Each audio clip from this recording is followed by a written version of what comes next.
يا أيها الذين آمنوا اتقوا الله حق تقاته ولا تموتن إلا وأنتم مسلمون.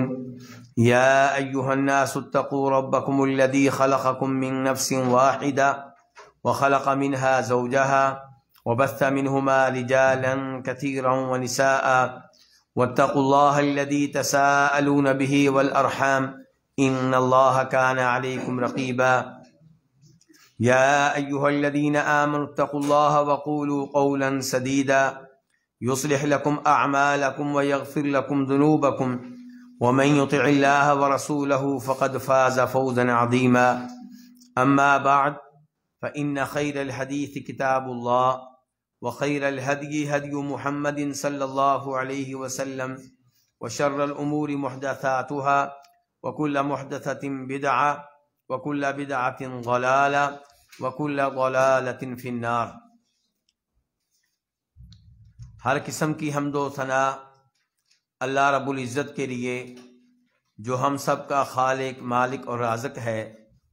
کثرت سے درود و سلام ہو امام الانبیاء جناب محمد الرسول اللہ صلی اللہ علیہ وسلم کی ذات اقدس پہ. جو کتاب اس وقت آپ کے سامنے ہے اس کا نام ہے نواقض الاسلام، اور اس کا معنی و مفہوم یہ ہے کہ وہ کون سے امور ہیں جن کی وجہ سے انسان دین سے نکل جاتا ہے، مسلمان نہیں رہتا. مجھے امید ہے کہ اس کے نام سے ہی کتاب کی اہمیت کا اندازہ آپ کو ہو چکا ہوگا. ہم اپنے آپ کو مسلمان سمجھتے رہیں اور کلمہ لا الہ الا اللہ پہ فخر کرتے رہیں، اور ایسا نہ ہو کہ ہم کوئی ایسی حرکت کر چکے ہوں، ایسا لفظ اپنے منہ سے نکال چکے ہوں جس کی وجہ سے ہم مسلمان نہ ہوں. تو ایسے امور کو جاننے کی بہت زیادہ اہمیت ہے تاکہ ہمارا دین محفوظ رہے. ایسے امور کو جاننے کی بہت زیادہ اہمیت ہے تاکہ ان امور کے بارے میں ہم اپنی بیگم، بچوں، رشتہ داروں، دوستوں کو بھی خبردار کر سکیں. ورنہ یاد رکھیے گا، صبح و شام ایسے الفاظ آپ کے سیاستدان، آپ کے پیر، آپ کے دوست استعمال کرتے رہتے ہیں جن کی وجہ سے انسان کافر ہو جاتا ہے، مسلمان نہیں رہتا.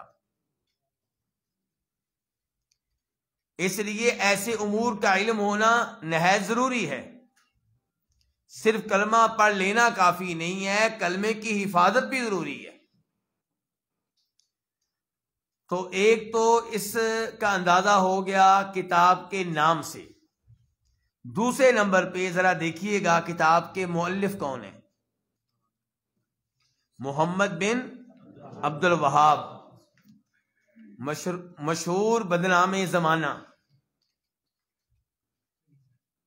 جن کی وجہ سے اہل توحید کو لوگ کیا کہتے ہیں؟ وہابی. جو شرک سے روکے، بدعات سے روکے، اسے کیا کہہ دیتے ہیں؟ وہابی. اس سے آپ اندازہ لگا سکتے ہیں کہ یہ امام صاحب کتنے عظیم تھے، اور انگریزوں نے ان کو بدنام کرنے کے لیے بڑی مہم چلائی. جو بھی صحیح عقیدے کو اپنا لیتا، شرک و بدعات سے توبہ طیب ہو جاتا، جی یہ وہابی ہے. اور مزے کی بات یہ ہے کہ جس امام کی طرف منسوب کرتے ہیں اس امام کا نام کیا؟ ذرا دیکھیں کیا نام ہے؟ محمد. ان کا نام تو محمد تھا. ہمیں ان کی طرف اگر آپ نے منسوب کرنا ہے تو ہمیں محمدی کہیں. لیکن ان کو معلوم تھا کہ محمدی کہیں گے تو نسبت ہو جائے گی محمد رسول اللہ کی طرف صلی اللہ علیہ وسلم، تو پھر بدنامی نہیں ہو سکے گی. اس لیے ان کے باپ کی طرف چلے گئے. اچھا، باپ کا نام بھی بڑا عظیم ہے، کیا؟ عبد الوہاب، وہاب کا بندہ. تو انہوں نے نسبت پھر کس کی طرف کر دی؟ اللہ کی طرف، الوہاب. تو ہمیں الحمدللہ یہ نسبت جو ہے منظور ہے، ہمیں اس میں کوئی اعتراض نہیں ہے کہ اگر آپ ہماری نسبت اللہ رب العزت کی طرف کرتے ہیں کہ وہاب والے، اللہ والے، تو اچھی بات. لیکن بتانا یہ چاہتا ہوں کہ امام محمد بن عبد الوہاب رحمہ اللہ نے شرک و بدعات کے خلاف جب کام کیا، ریاض کے علاقے میں، قسیم کے علاقے میں، ان علاقوں میں جب کام کیا، تب وہاں پہ شرک و بدعات یہ چیزیں اپنے عروج پہ تھی۔ تو جب بھی کوئی انسان شرک و بدعات کے گڑھ میں توحید کا کام کرے گا تو اسے اطمینان سے کام نہیں کرنے دیا جائے گا، اس کے خلاف کئی مہمات چلیں گی، اس کے خلاف اعتراضات ہوں گے، اس کے خلاف شکوک و شبہات اٹھیں گے، اسے پریشان کیا جائے گا۔ تو امام صاحب کے خلاف یہ سب کچھ ہوا۔ جیسے جیسے ان کے خلاف یہ کام ہوتے چلے گئے، ویسے ویسے وہ ان امور میں ماہر بنتے چلے گئے۔ ایک اعتراض آتا، اللہ سے مدد مانگتے، کتابیں کھولتے، قرآن کھولتے، حدیث کھولتے، جواب مل جاتا۔ تو اللہ تعالیٰ نے انہیں اس میدان میں بہت مہارت دی۔ اس موضوع پہ، عقیدے کے موضوع پہ ان کی کئی ایک کتابیں ہیں۔ سب سے مشہور کتاب کا نام بتائیں گے ذرا آپ، کیا نام ہے بلا؟ کتاب التوحید۔ کتاب التوحید وہ کتاب ہے جس میں انہوں نے توحید پہ مشتمل آیتیں اور حدیثیں جمع کی ہیں۔ اب بتائیے، جو آدمی آپ کو ایسی کتاب پیش کرے جس میں آیتیں اور حدیثیں ہوں، کچھ اور نہ ہو، تو اس کے اوپر آپ کیسے اعتراض کر سکتے ہیں؟ امام صاحب کا ایک آدمی مخالف تھا ہندوستان میں، جب پاکستان انڈیا الگ الگ نہیں تھے۔ صبح و شام انہیں گالیاں دیا کرتا تھا۔ کس کو گالیاں دیا کرتا تھا؟ امام محمد بن عبد الوہاب رحمہ اللہ کو۔ اور اسی علاقے میں ایک ایسا شخص بھی تھا جو شرک و بدعات سے نفرت کرتا تھا، جو توحید کے اوپر تھا۔ اس وجہ سے اسے امام محمد بن عبد الوہاب رحمہ اللہ سے محبت تھی، جیسا کہ ہمیں بھی محبت ہے۔ نہ ہم نے ان کو دیکھا، نہ ہم نے ان سے کوئی پیسے لیے، نہ ہماری ان سے کوئی اور رشتہ داری ہے سوائے توحید کی رشتہ داری کے۔ تو اسے بھی محبت تھی شیخ صاحب سے، امام صاحب سے۔ اس کو اللہ تعالیٰ نے بصیرت دی۔ اس نے کیا کیا؟ کتاب التوحید اس کے پاس موجود تھی، اس کا پہلا صفحہ پھاڑا اور مولوی صاحب کے پاس یہ کتاب لے گیا کہ مولوی صاحب یہ کتاب میرے پاس آئی ہے، مجھے مشورہ دیں میں اس کو پڑھوں یا نہ پڑھوں۔ مولوی صاحب نے کتاب دیکھی، آیتوں حدیثوں کے علاوہ اس میں کوئی چیز نہیں تھی۔ کہا بہت اچھی کتاب ہے، اس کو پڑھنا چاہیے۔ کہا مولانا صاحب یہ کتاب اسی امام صاحب کی ہے جس کو صبح و شام آپ برا بھلا کہتے ہیں۔ تو اس سے کہتے ہیں کہ بد سے بدنام برا، ایک بدنامی ہے، اس کے علاوہ ہے کچھ نہیں۔ تو امام صاحب نے عقائد کے موضوع پہ کئی کتابیں لکھی ہیں۔ ایک کتاب التوحید، دوسری یہ ہوگی نواقض الاسلام، اور تیسری آپ شیخ احمد یونس حافظہ اللہ کے شاگرد ہیں، کشف الشبہات۔ کتنی عظیم شان کتاب ہے، کتنی شاندار کتاب ہے۔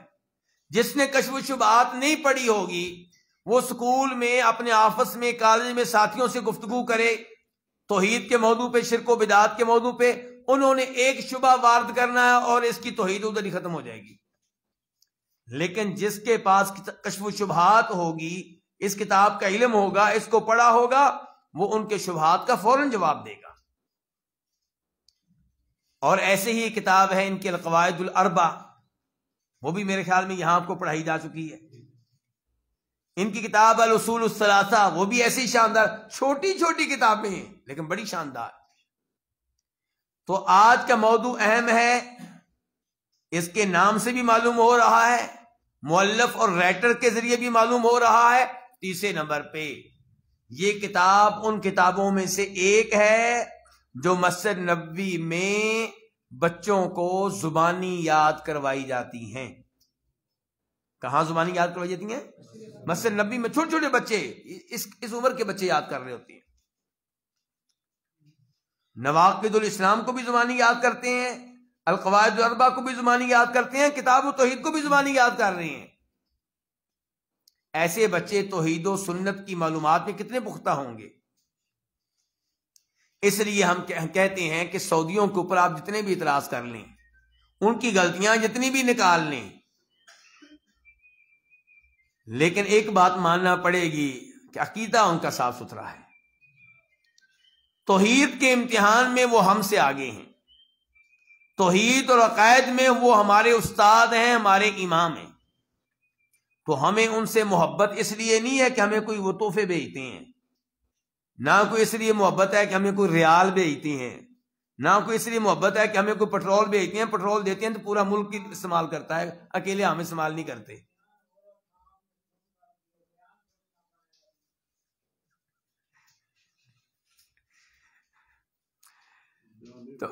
تو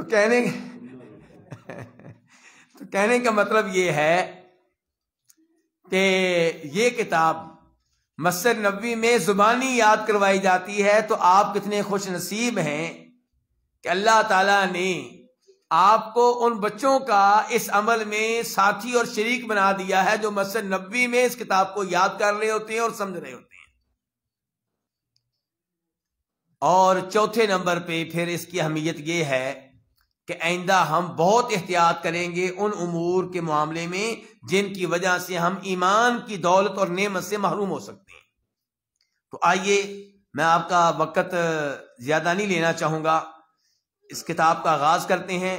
میں یہ بھول گیا، اب یاد آیا، قاری صاحب سے درخواست کرتا ہے کہ جناب والا اب زمانہ وہ نہیں رہا کہ کسی کے جیب میں قلم ہو، ایک ایک قلم بھی ساتھ دینا چاہیے تھا۔ یہ میری غلطی ہے کہ میں بھول گیا، وہ ایک دو مل جائیں گے جن کے پاس قلم ہے، لیکن عام طور پہ کسی کے پاس نہیں ہوگا۔ اہل قلم کب ہیں؟ اب اہل موبائل ہیں جی، اب اہل موبائل ہیں، یہ موبائل والوں کا زمانہ ہے، یہ ہمارا زمانہ نہیں ہے۔ ایک قلم میں دے سکتا ہوں، کوئی صاحب لے لیں جنہوں نے لکھنا ہے، واقعی سب کے پاس ہیں جی، لے لیں، اللہ جائے خیر۔ تو قلم ضرور نکالیے اور لکھیے، آپ نے لکھنا ہے انشاءاللہ۔ اور میری خواہش آپ سے، گزارش آپ سے یہ ہے، میری آرزو اور تمنا یہ ہے، امید ہے کہ آپ اسے پورا فرمائیں گے۔ یہ 2.5 صفحے کی کتاب ہے، 1 2 اور 3 3.5 صفحے، اور کیسے چھوٹے چھوٹے سے، ایسے ہی ہے نا، حقیقت میں یہ 1 صفحے کی کتاب ہے۔ تو میری آپ سے درخواست بلا کیا ہے، مان لیں گے میری درخواست کہ آپ نے آج کا درس اس کتاب کے ذریعے اپنے گھر میں دینا ہے۔ آپ نے ابھی جب پڑھنا ہے مجھ سے یہ سوچ کے کہ میں نے اس کا درس اپنی گھر میں جا کے دینا ہے اپنی بیگم بچوں کو۔ ایک دن آئے گا کہ آپ قبر میں ہوں گے، لیکن آپ کے بچے اس کتاب کی وجہ سے انشاءاللہ ایمان پہ پختہ رہیں گے اور ان امور سے بچتے رہیں گے، اور آپ کے لیے باعث اجر و ثواب بنتے رہیں گے۔ چلیے اللہ کا نام لے کے شروع کرتے ہیں۔ بسم اللہ الرحمن الرحیم۔ شیخ صاحب نے اپنی کتاب کا آغاز کس سے کیا ہے؟ بسم اللہ الرحمن الرحیم سے۔ اس سے لگتا ہے کہ مسلمان ہی ہیں۔ کون ہیں؟ مسلمان ہیں۔ ہمارے اساتذہ، سعودی اساتذہ نے ہمیں بتایا تھا کہ شیخ صاحب کو پوری دنیا میں ہی بدنام کیا گیا، صرف اس علاقے میں نہیں۔ تو مثال کے طور پہ کہ درود و سلام کے منکر ہیں، اللہ کے رسول کے گستاخ ہیں صلی اللہ علیہ وسلم۔ جی جی، اللہ آپ کو جزائے خیر دے۔ اچھا، ہوا کیا، ایک علاقہ ہے شنقیط موریتانیہ، افریقہ میں، وہاں کے بچے بڑے ذہین ہوتے ہیں، بلا ہوتے ہیں، بلا، یعنی کہ ان کی عورتوں نے بھی عربی گرامر کی کتابیں، شعروں والی الفیہ ابن مالک زبانی یاد کی ہوتی ہے، جو ہم مدرسے کے اساتذہ کو بھی زبانی یاد نہیں ہے۔ وہ ان کی عورتوں نے، گھر کا کام کرنے والی عورتوں نے زبانی یاد کی ہوتی ہے، بڑے ذہین ہیں وہاں کے لوگ۔ یعنی کہ تو وہاں کا ایک آدمی آیا ہوا تھا، پرانے زمانے کی بات ہے، تو وہ مسجد نبی میں بیٹھا خطبہ جمعہ سننے کے لیے۔ اب اس کو سبق یہ پڑھایا گیا تھا کہ درود و سلام کے کیا ہیں؟ منکر ہیں۔ اب خطیب مسجد نبوی نے خطبے کے دوران درود شریف پڑھا، اور وہ پڑھتے ہیں، ہر بار پڑھتے ہیں، وہ اپنے اوپر قابو نہ رکھ سکا، جمعے میں شور ڈال دیا اس نے کہا یہ کیا، یہ تو درود پڑھ رہے ہیں۔ جمعے میں اس نے شور ڈال دیا، یہ کیا، یہ تو درود پڑھ رہے ہیں۔ تو یہ یعنی کہ صورتحال ہے کہ شیخ صاحب کو اتنا بدنام کیا گیا، اور ہمیں بھی یہی کہتے ہیں لوگ درود و سلام کے منکر ہیں۔ کیوں جی، آپ درود و سلام کے منکر ہیں؟ آپ کے علم میں شاید یہ بات نہ ہو کہ سعودی عرب والے چاروں اماموں کو مانتے ہیں، لیکن سب سے زیادہ جن کے ساتھ ان کا تعلق گہرا ہے، وہ امام احمد بن حنبل ہیں. اور امام احمد بن حنبل اگر میں بھول نہیں رہا تو یہ واحد امام ہیں جن کا یہ فتویٰ ہے کہ اگر آپ اتحیات میں درود شریف نہیں پڑھیں گے آپ کی نماز نہیں ہوگی. واحد امام یہ کہ سعودیہ والوں کا فتویٰ کیا ہو گیا کہ درود شریف اگر آپ اتحیات میں نہیں پڑھیں گے تو آپ کی نماز ہوگی نہیں. باقی اماموں کا کیا ہوگا؟ کسی کا ہاں درود شریف سنت ہے، اتحیات میں درود شریف کیا ہے، پڑھ لیا تو اچھی بات ہے، نہ پڑھا تو کوئی مسئلہ نہیں. اور کچھ علماء کرام کے نزدیک واجب ہے. واجب کا مطلب یہ ہے کہ پڑھ لیا تو ٹھیک، نہیں پڑھا تو آپ 2 سجدہ سہو کر لیں تو آپ کی نماز ہو جائے گی. سعودین والوں کا فتویٰ یہ ہے کہ اگر درود شریف رہ گیا تو آپ کو دوبارہ نماز پڑھنا پڑے گی، سجدہ سہو سے کام نہیں چلے گا. یعنی کہ آپ دیکھیں کہ درود شریف کے معاملے میں وہ کس حد تک چلے گئے.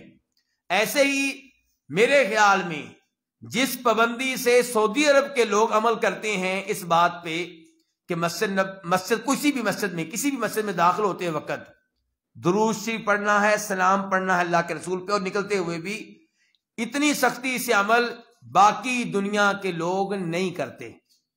یعنی کہ داخل ہوتے ہوئے کیا پڑھنا ہے؟ بسم اللہ والصلاۃ والسلام علی رسول اللہ. اس کے بعد کیا پڑھنا ہے؟ اللہم افتح لی ابواب رحمتک. اور نکلتے ہوئے بھی ایسے ہی. تو کہنے کا مطلب یہ ہے کہ الحمدللہ درود و سلام کے وہ بھی قائل ہیں، ہم بھی قائل ہیں، لیکن وہی بات ہے جو پہلے میں نے کہی تھی کہ بد سے بدنام برا. تو یہاں پہ شیخ صاحب نے بسم اللہ سے آغاز کیا ہے، اور یہی طریقہ ہے نبی علیہ الصلوۃ والسلام کا تحریر میں، لکھنے میں. جب لیٹر آپ لکھتے تھے تو اس کے شروع میں بسم اللہ لکھتے تھے. بلکہ یہ طریقہ دیگر انبیاء کرام علیہ الصلوۃ والسلام کا بھی ہے. سورہ نمل انہ من سلیمان وانہ بسم اللہ الرحمن الرحیم. جناب سلیمان علیہ السلام لیٹر لکھ رہے ہیں کس کو؟ ہاں اس ملکہ کو. اور کیا کہتے ہیں؟ سبا کی ملکہ کو لیٹر لکھتے ہوئے کیا کہہ رہے ہیں کہ لیٹر سلیمان کی طرف سے ہے اور میں اس کا آغاز کر رہا ہوں بسم اللہ الرحمن الرحیم سے. اور نبی علیہ الصلوۃ والسلام نے جب لیٹر لکھے تھے دنیا کے بادشاہوں کو، خصوصاً روم کے بادشاہ کو، روم اس زمانے کا امریکہ سمجھنے آج کا سپر پاور، تو اس کو جب لیٹر لکھا تو اس کے شروع میں کیا ہے؟ بسم اللہ ہے. اس کے شروع میں کیا ہے؟ بسم اللہ ہے. تو امام صاحب نے بھی نبی علیہ الصلوۃ والسلام کے طریقے پہ عمل کرتے ہوئے آغاز بسم اللہ سے کیا ہے.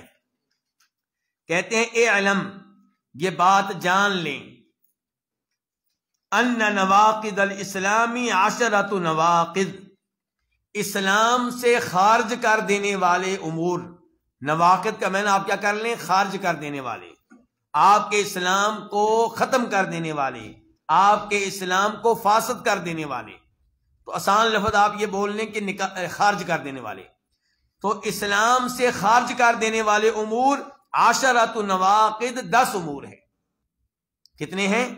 10. ویسے 10 سے زیادہ ہیں، لیکن شیخ صاحب نے وہ 10 امور بتا دیے ہیں جو سب سے زیادہ خطرناک ہیں اور سب سے زیادہ لوگ جن میں مبتلا ہوتے ہیں. عام ہے جی، یہ 10 انہوں نے بتا دیے، ورنہ اس کے علاوہ بھی ہیں. اچھا یہاں پہ میں ایک اور بات بتا دوں.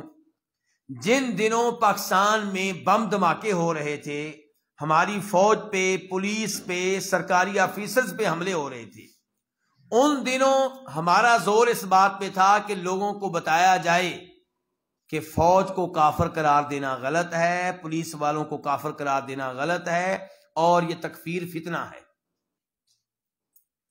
اور آج ہم آپ کو پڑھا رہے ہیں کہ نہیں، جو آدمی یہ کام کرے وہ بھی کافر، جو یہ کرے وہ بھی کافر، جو یہ کرے وہ بھی کافر. ایسا کیوں؟ کیونکہ جب ہم دیکھتے ہیں داعش اور اس جیسی تنظیموں کی طرف جو مسلمان حکمرانوں کو کافر قرار دینے میں بڑی جرت کا مظاہرہ کرتی ہیں، مسلمان فوجیوں کو کافر قرار دینے میں جرت کا مظاہرہ کرتی ہیں، تو پھر ہمیں بتانا پڑتا ہے کہ نہیں، یہ مسلمان ہیں.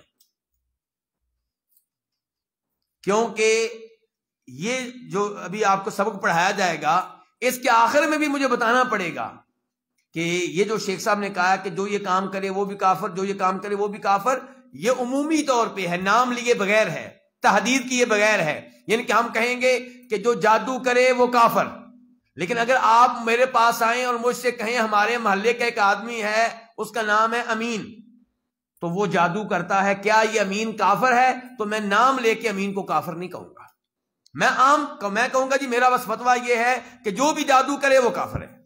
اب امین کافر ہے یا نہیں ہے، اس کے لیے کئی چیزوں کو دیکھنا پڑے گا۔ نمبر ایک، کیا واقعی امین جادو کرتا ہے؟ ہو سکتا ہے آپ جادو سمجھ رہے ہو، وہ جادو نہ کرتا ہو، بدنام ہو گیا ہو۔ دوسرے نمبر پہ اس کے علاوہ کئی اور عذر ہو سکتے ہیں جن کا تذکرہ میں آخر میں جا کے کروں گا، تو فرق سمجھیے گا۔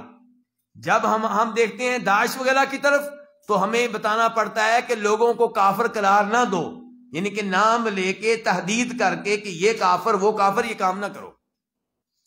اور جب ہم دیکھتے ہیں آج کی جدید پڑتا ہے کہ یہ کتنے خطرناک راستے پہ چل پڑے ہیں، اور ایسے عقائد کا حامل آدمی مسلمان نہیں رہتا، کافر ہو جاتا ہے۔ تو اب دیکھیے، کہتے ہیں کہ اسلام سے خارج کر دینے والے امور کتنے ہیں؟ 10۔ عشرہ کا معنی ہوتا ہے 10۔ الاول، پہلا امر، پہلا وہ معاملہ، پہلی وہ چیز جو انسان کو دین اسلام سے نکال دیتی ہے، الشرک فی عبادت اللہ وحدہ لا شریک لہ۔ فی عبادت اللہ کا مطلب کیا؟ اللہ کی عبادت میں۔ الشرک، کسی کو شریک کرنا، اللہ کی عبادت میں کسی کو شریک کرنا، وہ اللہ وحدہ جو اکیلا ہے، لا شریک لہ جس کا حقیقت میں کوئی شریک ہے نہیں۔ لوگ بنا دیتے ہیں دھکے سے، لیکن حقیقت میں اس کا کوئی شریک نہیں ہے۔ اچھا، عبادت میں اللہ کا کسی کو شریک کر دینا، کیا اللہ تعالی کے ساتھ عبادت میں کسی اور کو شریک کرنے والے کوئی لوگ آپ کو نظر آتے ہیں؟ کہاں؟ امریکہ میں یا یہاں پہ مسلمان ممالک میں کلمہ پڑھنے والے؟ لو جی، یہ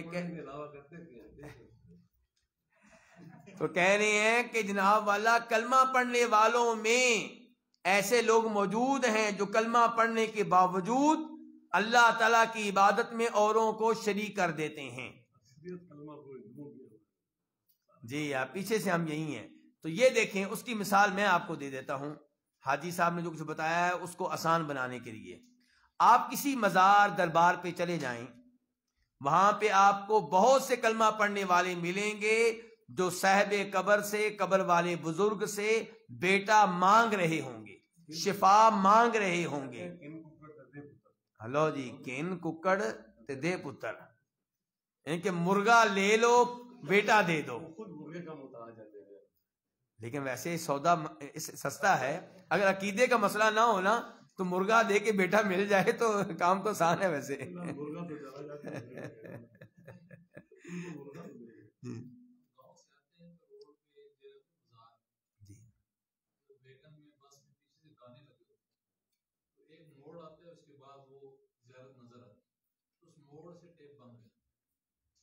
دوسرا موڑ جب اس کو گزر کے دوسرا موڑ آتا ہے پھر لگا تو کسی نے پوچھا یہ کیوں کرتے ہو؟ کہا اگر یہاں سے لگا دیا تو ایکسیڈنٹ ہو جائے گا۔ جی، اللہ سے نہیں ڈرنا، اس بابے سے جو مرا ہوا ہے اس سے ڈرنا ہے۔ جی یہ بتاتا ہوں، میں اس کو بتاتا ہوں۔ تو فی الحال ہم بات کر رہے ہیں عبادت کی۔ عبادت میں کیا ہے کہ آپ کا قبر والے سے کہنا کہ مجھے شفا دو، آپ کا کہنا یا علی مدد، آپ کا کہنا شیخ عبد القادر جیلانی مدد، شیخ عبد القادر جیلانی کو مدد کے لیے پکارنا، یہ دعا ہے، اور دعا کیا ہے؟ عبادت ہے۔ اور یہ آپ عبادت میں قبر والے کو، بزرگ کو، پیر صاحب کو اللہ کا شریک بنا رہے ہیں۔ تو اللہ کا کسی بھی عبادت میں کسی اور کو شریک بنانا جائز نہیں ہے، چاہے وہ اور کوئی نبی ہو، چاہے کوئی جن ہو، چاہے وہ کوئی شہید ہوں، چاہے کوئی ولی ہوں، چاہے کوئی پیر صاحب ہوں، کسی کو بھی اللہ کا شریک بنانے کی اجازت نہیں ہے۔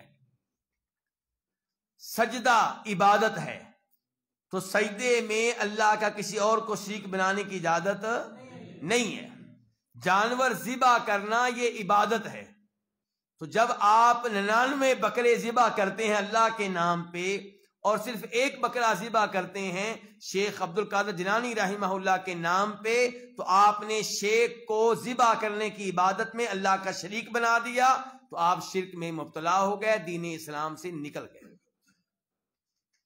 اللہ تعالیٰ فرماتے ہیں قرآن حکیم میں فَصَلِّ لِرَبِّكَ وَانْحَرْ، نماز پڑھیے اپنے رب کے لیے اور جانور ذبح کیے اپنے رب کے لیے۔ تو یہاں سے پتا چلا کہ نماز پڑھنا بھی عبادت، ذبح کرنا بھی عبادت۔ تو ذبح جب بھی کیا جائے گا اللہ کے نام پہ، لیکن ہمارے وہ بھائی جن پہ آپ کو اعتراض ہے ان سے آپ سوال کریں، وہ قسم اٹھا جائیں گے کہ ہم نے کبھی بھی کوئی ایسا بکرا ذبح نہیں کیا جو اللہ کے نام پہ نہ ہو۔ ہم ہمیشہ تکبیر پڑھتے ہیں، بسم اللہ واللہ اکبر، ہم تو اللہ کا نام لے کے ذبح کرتے ہیں، تم کیوں ہمارے اوپر تہمتیں لگاتے ہو؟ تو پھر کیا جواب ہوگا آپ کا؟ آپ کہیں گے کہ جب 11ویں کا دن ہوتا ہے اس دن جو بکرا ذبح ہوتا ہے، زبان سے چاہے آپ اللہ کا نام لے رہے ہوتے ہیں، جو دل میں آپ کو ہوتا ہے وہ یہ کہ شیخ عبد القادر وہ مجھے دیکھ رہے ہیں کہ میں بکرا ذبح کر رہا ہوں اور میرے اوپر راضی بھی ہو رہے ہیں اور میرے کئی کام وہ بنا دیں گے۔ تو دل میں جو آپ کی نیت ہے وہ شیخ کو راضی کرنے کی ہے۔ تو بکرا چاہے اللہ آپ تکبیر پڑھ رہے ہیں لیکن دل میں آپ کی نیت کس کو راضی کرنے کی ہے؟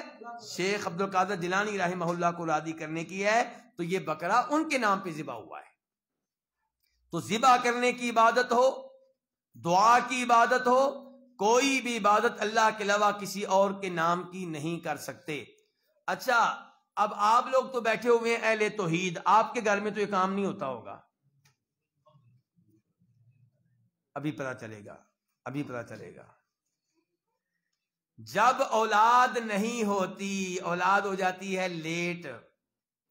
جب آپ کی بیٹی جس کا نکاح کسی اور جگہ ہوا اس کی اولاد ہوتی ہے لیٹ، اس کے سسرال کرتے ہیں تنگ، پھر آپ کی بیگم کو مشورہ دینے کے لیے آپ کی پڑوسن پہنچ جاتی ہے، جب آپ اپنی جاب کے لیے چلے جاتے ہیں، وہ آتی ہے، وہ کہتی ہے ادھر ایک بابا جی ہیں، وہ تعویذ ڈالیں گے سارے کام ہو جائیں گے۔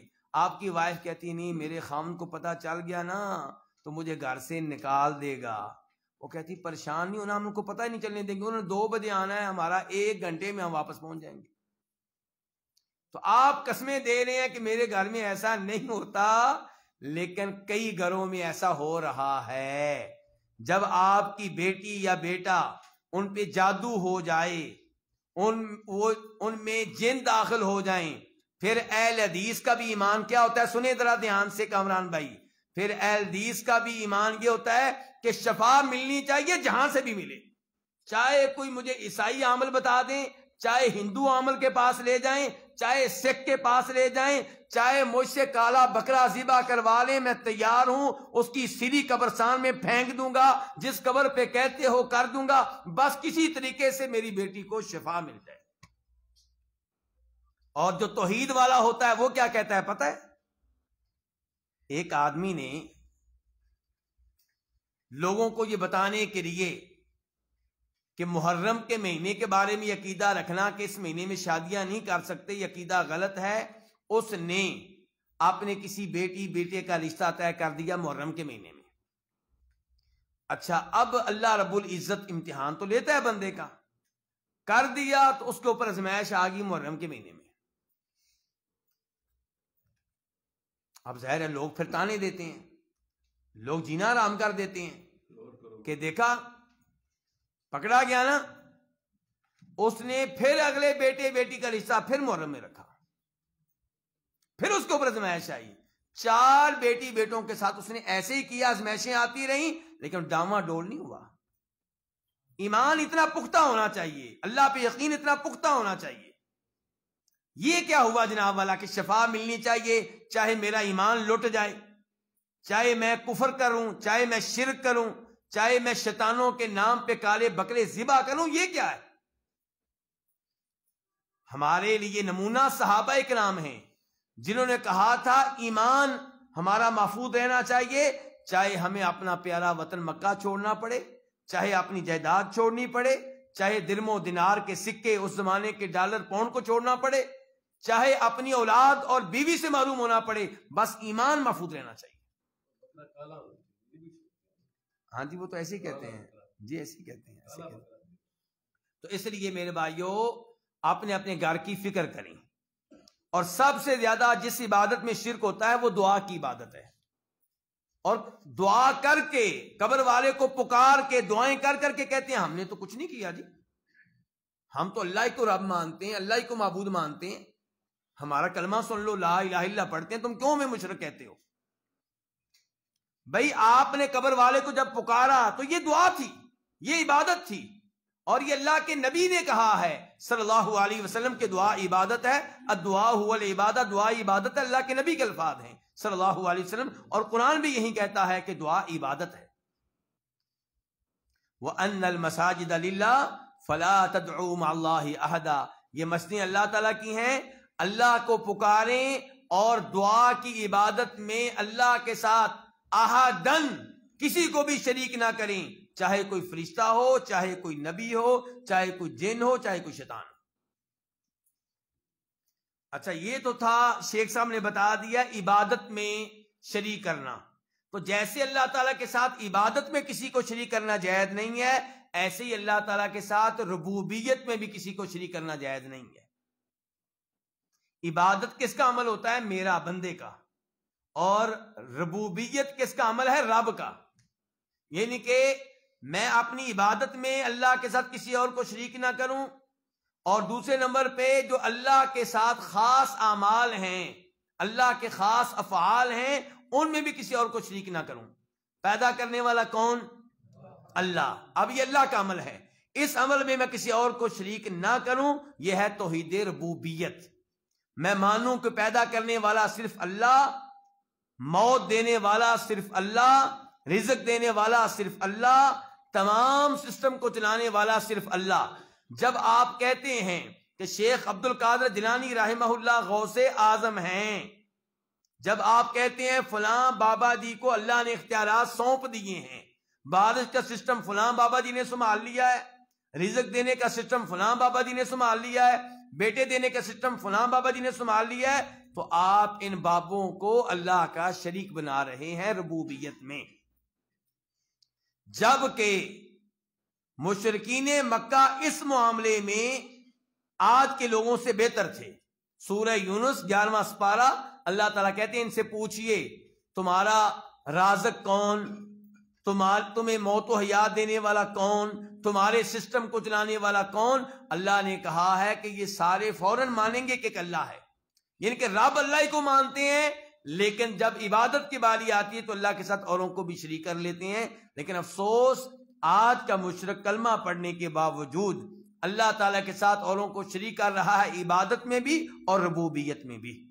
تو جائز نہیں ہے اللہ تعالیٰ کے ساتھ کسی اور کو شریک کرنا، نہ عبادت میں اور نہ ربوبیت میں۔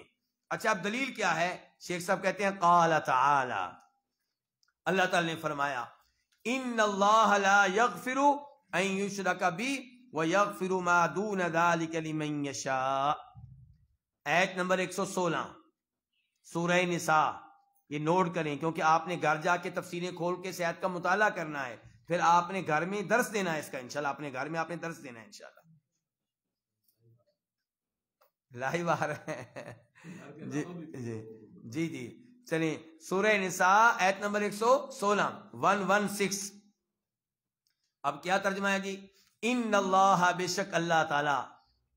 یہ 116 میں نے کیوں بولا ہے کہ مجھے پتا ہے میری نئی نسل کو یہ مارے والی گنتی نہیں آتی، ان بشاروں کو 116 کہیں گے، ان کو سمجھ نہیں آتی کیا کہہ رہے ہیں۔ چلیں جی، ان اللہ، بے شک اللہ تعالی، لا یغفر، نہیں بخشے گا۔ لوگ کہتے ہیں تم بڑے سخت فتوے لگاتے ہو، یہ اللہ تعالیٰ کہہ رہے ہیں میں نہیں بخشوں گا۔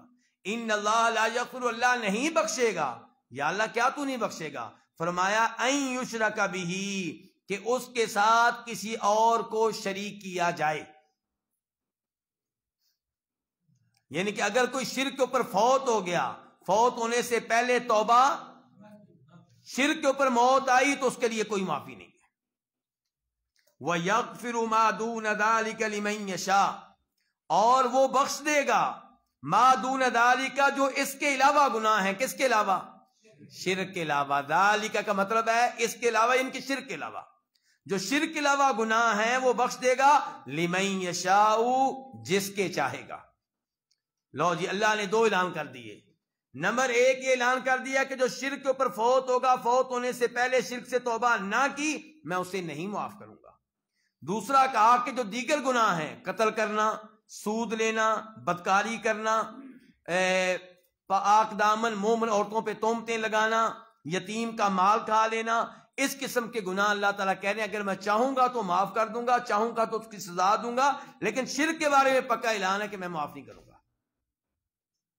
اب ذرا میری بات دھیان سے سنیے گا.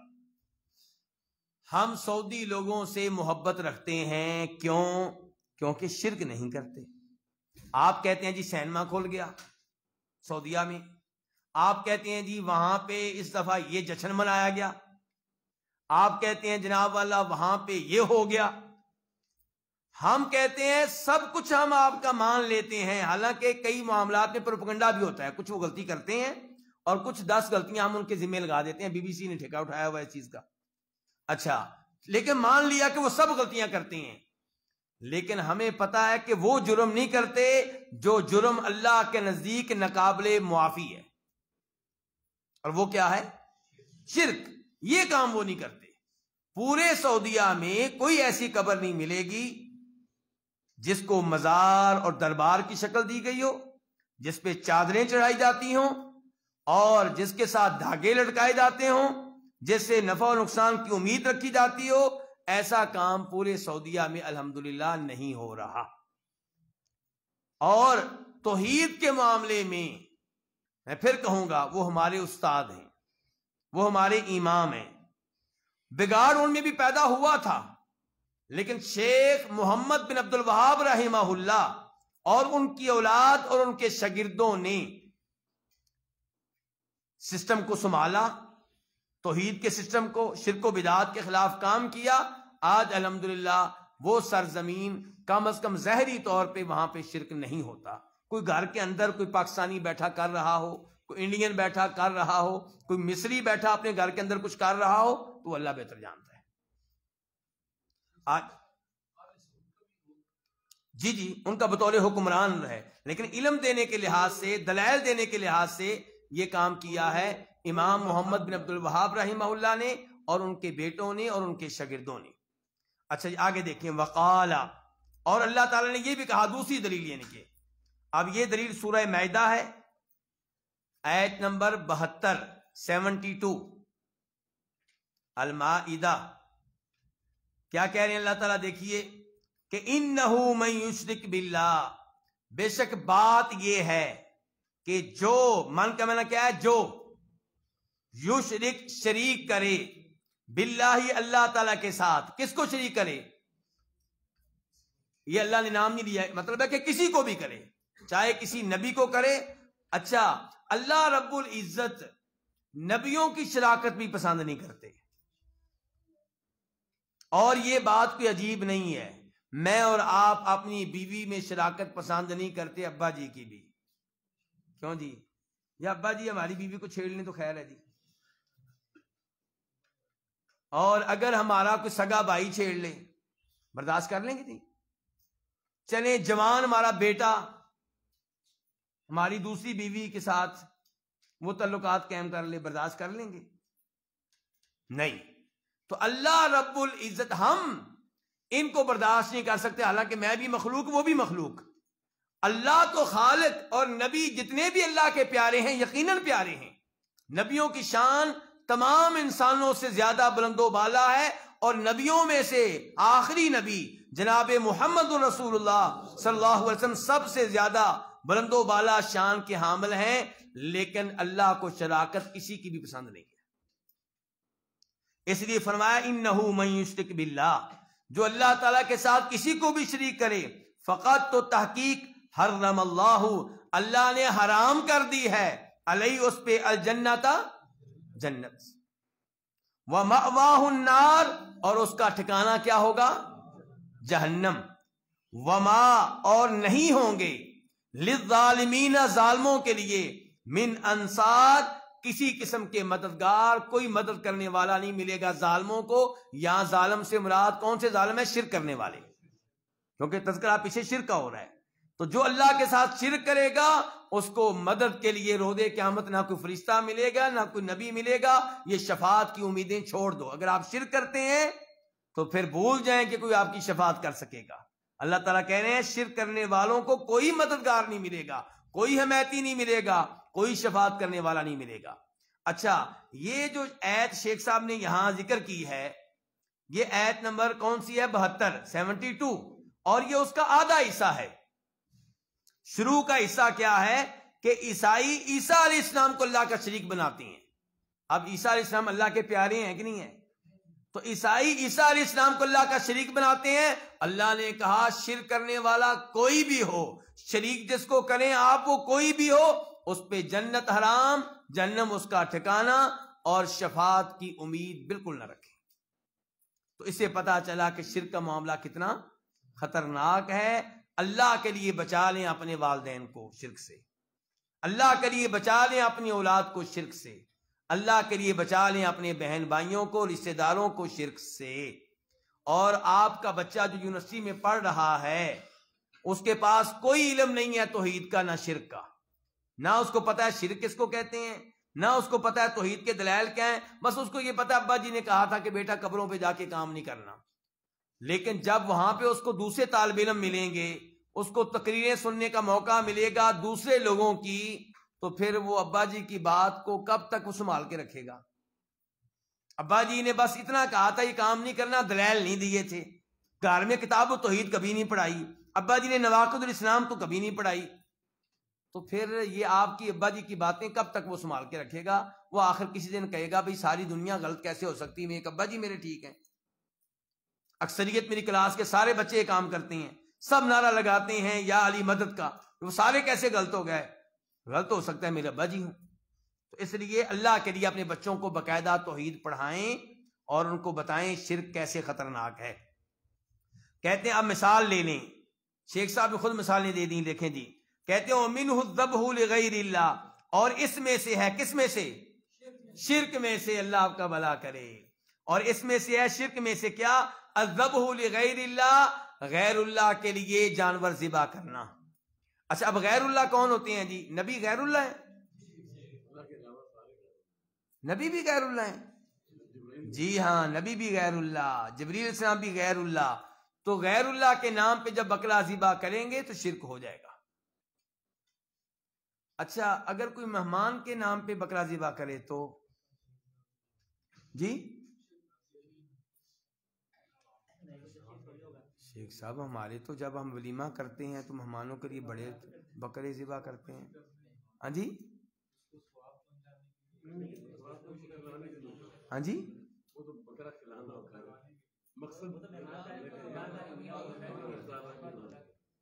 اچھا، یعنی کہ اللہ کے نام پہ ذبح کرتے ہیں اور مقصد یہ کہ گوشت کون کھائے گا؟ مہمان۔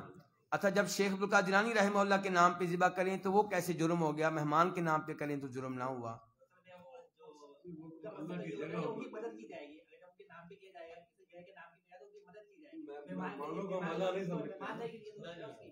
شیخ صاحب مہمان سے بھی برے ہیں؟ ہاں جی، جب شیخ عبدالقادر جیلانی رحمہ اللہ کے نام پہ آپ بکرا ذبح کرتے ہیں نا، اس میں کوئی ایک کفر نہیں ہوتا، کئی کفر جمع ہو جاتے ہیں۔ نمبر ایک، آپ یہ عقیدہ رکھتے ہیں کہ شیخ کو پتا ہے کہ میں ذبح کر رہا ہوں، جبکہ عالم الغیب کون ہے؟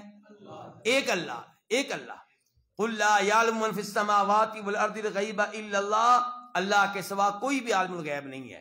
اور آپ یہ عقیدہ رکھتے ہیں کہ شیخ کو پتا ہے کہ میں کیا کر رہا ہوں، اس کا مطلب ہے کہ آپ شیخ کو غیبی چیزوں کا علم رکھنے والا مانتے ہیں اللہ کی طرح۔ جی ہاں۔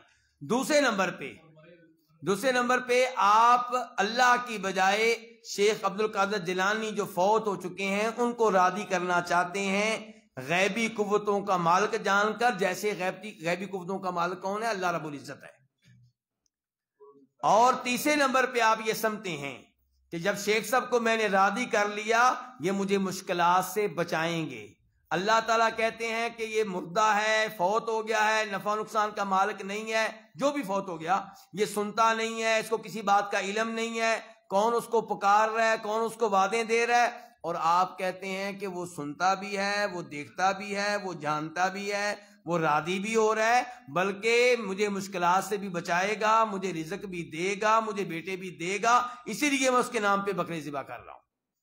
تو اس میں ایک نہیں کئی کفر جمع ہو رہے ہیں، تو یہ عقیدہ نہایت خطرناک ہے، بہت ہی غلط ہے۔ اچھا، مسلم شریف کی حدیث ہے اور راوی ہیں اس کے جناب علی، ہمارے پہلے خلیفہ، معذرت چوتھے خلیفہ، معذرت علی مرزا نے سن لیا تو بڑا خوش ہوگا، کہے گا حق نکل آیا ان کے منہ سے بھی، ٹھیک ہے جی۔ اچھا جی، تو چوتھے خلیفہ جناب علی رضی اللہ تعالی عنہ، وہ کہتے ہیں کہ فرمایا نبی علیہ الصلوۃ والسلام نے لعن اللہ من ذبح لغیر اللہ، کہ جو غیر اللہ کے لیے جانور ذبح کرے اس پہ اللہ کی لعنت ہو۔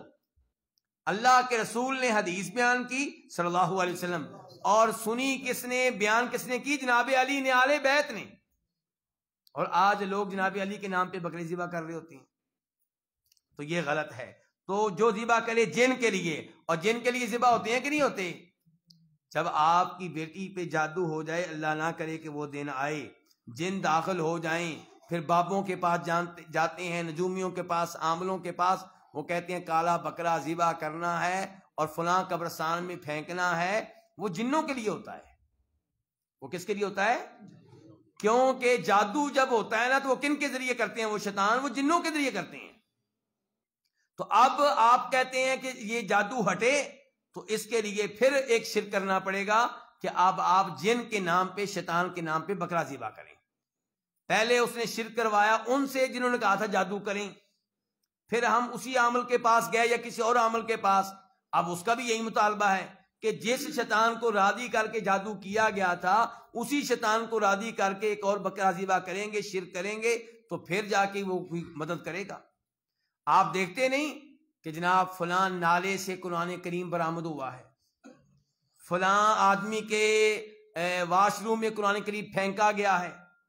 یہ حرکتیں کون کرتے ہیں؟ یہ عامل کرواتے ہیں ان سے جو مشکلات میں پھنسے ہوتے ہیں، کیونکہ شیطان مدد تب کرے گا جب آپ کو انوکھا کفر کریں، کوئی انوکھا شرک کریں جس کے اوپر شیطان بہت راضی ہو۔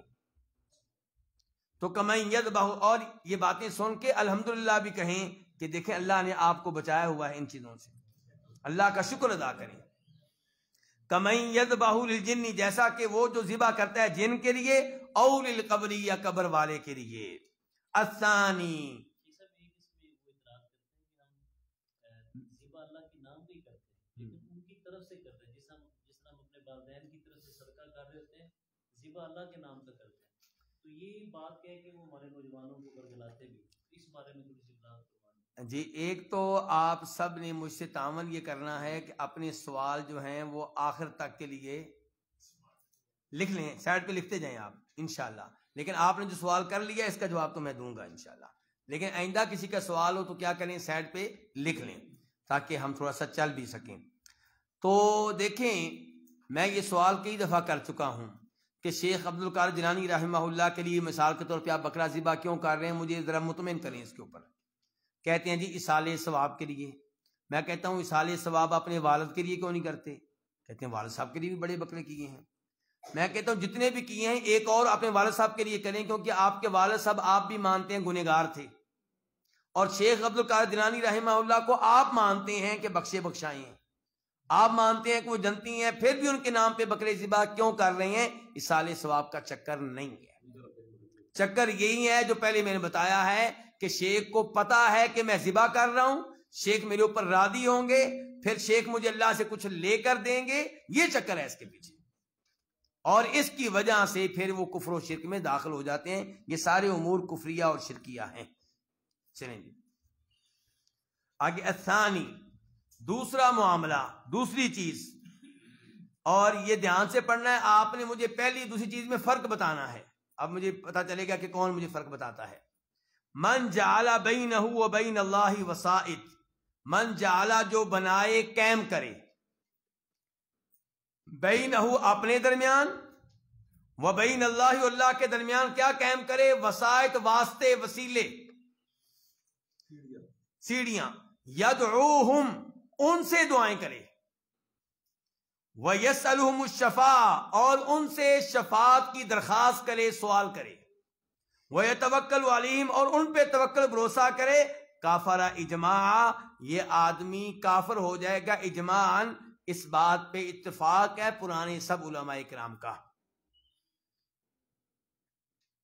شیخ صاحب نے یہاں پہ کہا ہے کہ یہ تو کہتے ہیں نا کہ وہابی یہ باتیں کرتے ہیں، وہ کہتے ہیں نہیں، وہابی اکیلے نہیں کرتے، تمہارے پرانے بزرگ بھی یہی مانتے ہیں، ان کے نزدیک بھی یہ کفر ہے۔ اچھا اب آپ کوئی بتائے، میں وضاحت بعد میں کروں گا، آپ نے بتانا ہے پہلے اور دوسرے میں فرق کیا ہے۔ کون بتائے گا؟ ہاتھ کھڑا کریں جو بتا سکتا ہے، جس کو اچھی طرح علم ہو چکا ہے۔ پہلا تو بیسیکلی وضاحت میں، اچھا جی، اور دوسرا جو یہ وسیلہ کہ درمیان میں ایک شخص کو لے آتے ہیں، کسی ایسے چیز کو لے آتے ہیں کہ بھئی ہم اللہ تک نہیں پہنچ سکتے، لیکن درمیان میں یہ بندہ ہے کہ ہم اس تک پہنچائیں گے، یہ والی بات ہماری اس کا مطلب یہ ہے کہ پہلے میں یہ ہے کہ اے اللہ کے رسول ہماری مدد کریں، اور دوسرے میں یہ ہے کہ اے اللہ کے رسول اللہ سے بیٹا لے کر دیں۔ پہلے میں اے اللہ کے رسول بیٹا مجھے دیں، دوسرے میں یہ ہے اے اللہ کے رسول آپ تو بیٹا نہیں دے سکتے لیکن آپ اللہ سے لے کر دے سکتے ہیں۔ ٹھیک ہو گیا؟ یعنی کہ پکارا کس کو جا رہا ہے؟ اللہ کے رسول کو۔ پہلے میں بھی اللہ کے رسول کو پکارا جا رہا ہے لیکن براہ راست کہ آپ بیٹا دیں، شفاعت دیں، رزق دیں، نوکری دیں، اور دوسرے میں کہا جا رہا ہے اللہ کے رسول علیہ السلام ہم آپ کو پکارتے ہیں، آپ سے رابطہ کرتے ہیں، آپ اللہ سے بیٹا لے کر دیں، رزق لے کر دیں اور یہ چیز لے کر دیں۔ اچھا اب میرا سوال یہ ہے کہ کیا نبی علیہ الصلوۃ والسلام کی شفاعت برحق ہے کہ غلط ہے؟ ہم سب مانتے ہیں نا کہ اللہ کے رسول شفاعت کریں گے، تو جب اللہ کے رسول کی شفاعت برحق ہے تو پھر جو اللہ کے رسول سے کہہ رہا ہے کہ اللہ سے بیٹا لے کر دیں، تو کیا جرم کر رہا ہے؟ کیوں آپ اس کے مخالف ہو گئے ہیں؟ جو جواب دے سکتا ہے وہ ہاتھ کھڑا کرے، ایسے جواب نہیں دینا جی۔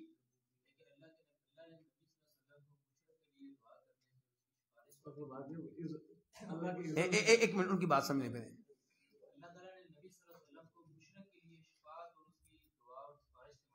چلو یار ہم تو عید والے اللہ کے رسول سے رابطہ قائم کر لیتے ہیں، اللہ کے اذن سے ہوگا۔ جی جی ایک منٹ جی۔ جب اللہ کے علاوہ اپنے اور اللہ کے درمیان کسی کو رابطے میں ڈائریکٹ پکاریں گے، یعنی اپنا مدعا کسی کے سامنے رکھیں گے، وہ مدعا پھر اللہ کے سامنے رکھے گا، تو درمیان میں بندہ آ گیا، ہم اللہ سے مانگ نہیں رہے، ہم اس بندے سے مانگ رہے ہیں۔ تو شفاعت اور کس کو کہتے ہیں؟ شفاعت میں یہی کچھ تو ہوتا ہے۔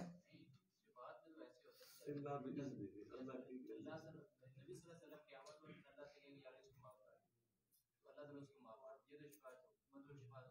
لیکن اب اس دنیا میں ہم اللہ کو پکارے ہیں، اس بندے کو پکارے ہیں، رسول کو پکارے ہیں، تو وہ بھی اللہ کے بندے ہیں، یہ شرک میں آ گیا، اللہ کے علاوہ جو جی اللہ آپ کو ذائقہ خیر دیں، ٹھیک کہہ رہے ہیں آپ۔ دیکھیں نبی علیہ السلام کی شفاعت برحق ہے، آپ روز قیامت شفاعت کریں گے، لیکن شفاعت کے نام پہ اللہ کے رسول کو پکارنا، آپ سے دعا کرنا، یہ آپ کی عبادت ہے، یہ غلط ہے۔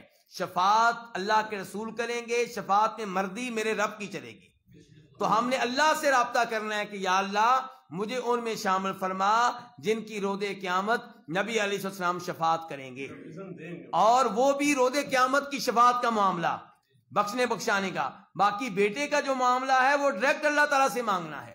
ہاں جب اللہ کے رسول حیات تھے، زندہ تھے، تب آپ سے آ کے کہنا کہ آپ ہمارے لیے دعا کریں بالکل ٹھیک تھا، اور صحابہ کرام آپ کے پاس آتے تھے، آپ سے دعائیں کرواتے تھے، وہ بالکل صحیح تھا۔ لیکن جب آپ دنیا سے چلے گئے تب صحابہ کرام کو بارش کی ضرورت پڑتی تھی تو آپ کی قبر پہ حاضری نہیں دیتے تھے، بلکہ آپ کے طریقے پہ عمل کرتے ہوئے صحابہ کرام میدان میں جاتے، نماز استسقاء پڑھتے اور وہاں اللہ سے دعائیں کرتے، آپ کے چچا عباس کو آگے کرتے، زندہ چچا عباس کو کہتے کہ آپ دعا کریں ہمارے لیے، تو یہ بالکل ٹھیک ہے۔ لیکن جب اللہ کے رسول فوت ہو گئے صلی اللہ علیہ وسلم، تو اب آپ کی قبر کے پاس کھڑے ہو کے آپ کو پکارنا چاہے شفاعت کے نام پہ ہو غلط ہوگا، اور اللہ کے نبی کی قبر کے پاس پہنچ کر کئی میرے احادیث بھائی بھی پھسل جاتے ہیں، یہ بھی دوسروں کی دیکھا دیکھی کہتے ہیں یار شفاعت کا ہی کہہ رہے ہیں، اور شفاعت تو برحق ہے اللہ کے رسول کی۔ فرق سمجھیں، شفاعت آپ کی برحق ہے لیکن شفاعت میں مردی کس کی چلنی ہے؟ بھائی دنیا کی شفاعت اور آخرت کی شفاعت میں فرق ہے. اصل میں لوگ آخرت کی شفاعت کو دنیا کی شفاعت کی طرح مان لیتے ہیں. کیسے؟ یہاں پہ ہمارے سپہ سالار صاحب اگر وزیر اعظم کو فون کر دیں جی میں فلاں آدمی کی سفارش کر رہا ہوں، وہ سفارش ہوتی ہے، وہ تو آرڈر ہوتا ہے. نہیں مانی تو آپ کی ایسی کی تیسی ہو جائے گی، دھمکی ہوتی ہے اصل میں. تو لوگ سمجھتے ہیں کہ شاید اللہ کے معاملے میں بھی شفاعت ایسی ہے، کوئی نبی دھمکی دے لے گا یا کوئی ولی دھمکی دے لے گا یا کوئی شہید دھمکی دے لے گا. اور نہیں، وہ خالق ہے. اور انبیاء کرام علیہم السلام اللہ کے بڑے پیارے ہیں، بڑے محبوب ہیں، لیکن اللہ کو کوئی دھمکی نہیں دے سکتا. جی ہاں، اللہ تعالیٰ نے کہتے ہیں، دیکھیں 15واں سپارہ سورہ بنی اسرائیل سورہ اسراء کی آخری آیت کے اوپر غور کریں. اللہ تعالیٰ کہتے ہیں وَلَمْ يَكُنْ لَهُ وَلِيٌّ مِّنَ الذُّلِّ، میرے ولی بڑے ہیں، میرے دوست بہت ہیں، لیکن ایک بھی ولی ایسا نہیں ہے من الذل جو میری کمزوری ہو، جس کا میں محتاج ہوں. جو اللہ کی کمزوری بن جائے ایسا کوئی ولی نہیں ہے، ایسا کوئی نہیں ہے. اللہ کے ہاں تو یہ معاملہ ہے کہ روز قیامت جب لوگ میدان حشر میں کھڑے ہوں گے، پریشان ہوں گے، پسینے میں ڈوبے ہوں گے، آدم علیہ السلام کے پاس آئیں گے، نوح علیہ السلام، موسیٰ، عیسیٰ، ابراہیم علیہ السلام، ہر نبی کیا کہے گا؟ ان ربی قد غضب اليوم غضبا لم يغضب قبله مثلا ولن يغضب بعده مثلا نفسی نفسی نفسی اذهبوا الى غیری، کہ آج میرا رب بڑے غصے میں ہے، اتنے غصے میں نہ پہلے کبھی تھا نہ آئندہ کبھی ہوگا. مجھ میں شفاعت کرنے کی ہمت نہیں ہے، کسی اور نبی کے پاس جاؤ، نفسی نفسی، مجھے تو اپنی پڑی ہے، مجھے تو اپنی فکر ہے. یہ ہے رب. البتہ جب اللہ شفاعت کی اجازت دیں گے بعد میں، تب انبیاء کرام علیہم السلام انہی کی شفاعت کر سکیں گے جن کے بارے میں اللہ شفاعت کی اجازت دے گا. من ذا الذی یشفع عندہ الا باذنہ، اور جن کے بارے میں شفاعت کی اجازت نہیں دے گا ان کے بارے میں کوئی شفاعت نہیں کر سکے گا. اگر ابراہیم علیہ السلام اپنے والد کی کریں گے تو مانی نہیں جائے گی. جی جی جی چلیں جی، اب دیکھیں من جعلا، جو بنائے بینہ، اپنے درمیان، و بین اللہ کے درمیان، وسائطہ، کیا بنائے؟ واسطے. یدعوہم، مصیبت یہ ہے کہ واسطے کو پکارنا شروع کر دیا ہے. اللہ نے بتایا تھا کہ میرے نبی روز قیامت شفاعت کریں گے، لے نہیں کہا تھا میرے نبیوں کو پکارو، مجھے چھوڑ کے نبیوں کو پکارنا شروع کر دو.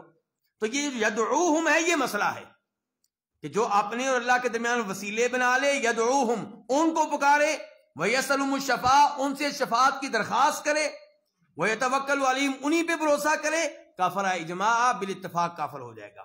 الثالث، اچھا یہ اس کی دلیل کیا ہے؟ اب ٹائم بھی کم ہے، مجھے سمجھ نہیں آ رہی میں کیا کروں، دلیل لکھواؤں کہ نہ لکھواؤں؟ چلیں آیت لکھیں گے تو آپ سے لکھنے میں کافی تاخیر ہو جائے گی، نمبر لکھتے جائیں کم از کم. یہاں نمبر لکھنے آپ، نمبر کیا ہے؟ سورہ یونس، نمبر میں نوٹ نہیں کر سکا، کون جلدی سے دیکھے گا؟ وَيَعْبُدُونَ مِن دُونِ اللَّهِ مَا لَا يَضُرُّهُمْ وَلَا يَنفَعُهُمْ وَيَقُولُونَ هَؤُلَاءِ شُفَعَاؤُنَا عِندَ اللَّهِ. اس کا نمبر کوئی صاحب دیکھیں اور بتائیں ذرا. آپ اتنا لکھ لیں، سورہ یونس لکھیں فی الحال، ابھی نمبر بھی آ جائے گا. آپ بلال دیکھ لیں اس وقت تک، ما نعبدهم الا ليقربونا الى الله زلفى، اس کا نمبر دیکھ لیں آپ. اللہ آپ کو جزائے خیر دے.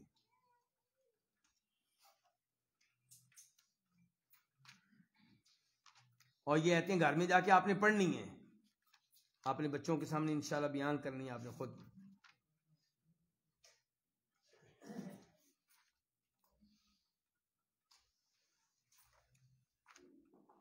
آگے کون سی؟ سورہ یونس آیت نمبر 18 18 لکھیں جی. سورہ یونس، اور اب 24 پر دیکھیں آپ، زمر 30 کیا آخر، ما نعبدهم الا ليقربونا الى الله زلفى.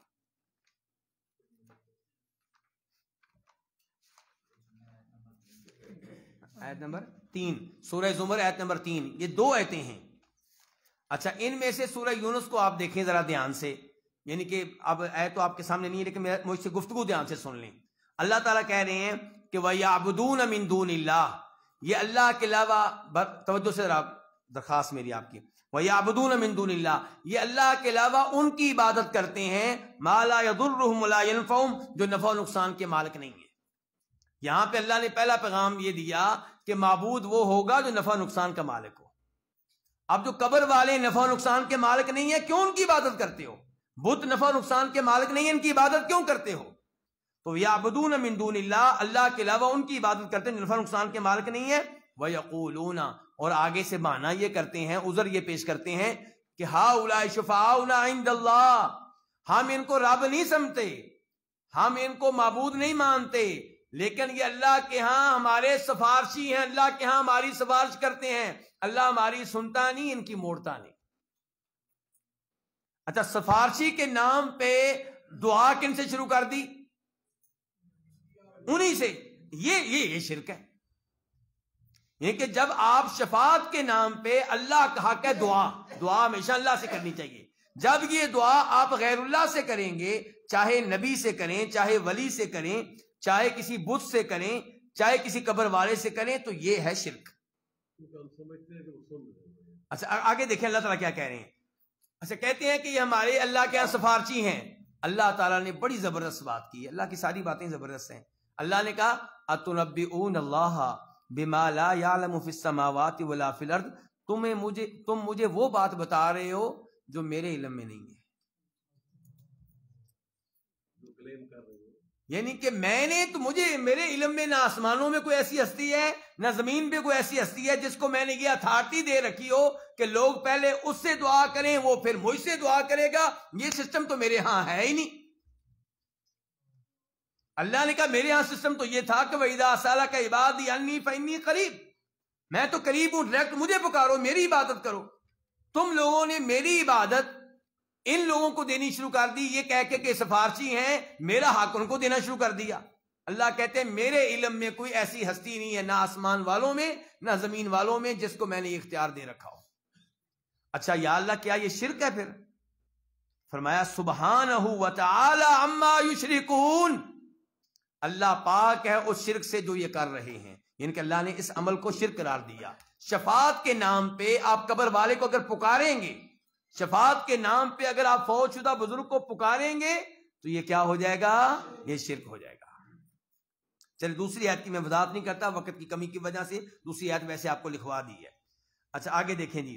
اور عام طور پہ مکہ والوں کا شرک یہی تھا، آپ کو بتا دوں کون سا؟ وسیلے کے نام پہ ان کو پکارنا. اچھا یہاں چھوٹی سی میں آپ کی غلط فہمی دور کرنا چاہتا ہوں. میں یہ کہہ رہا ہوں، مجھے تو آپ کم از کم اہل توحید مانتے ہیں، اہل توحید میں سے کہ نہیں مانتے؟ چلیں آپ فتویٰ لگائیں میرے اوپر. میں کہتا ہوں کہ نبی علیہ الصلوۃ والسلام اللہ اور اللہ کی مخلوق کے درمیان وسیلہ ہے، واسطہ ہے. لگائیں میرے اوپر فتویٰ.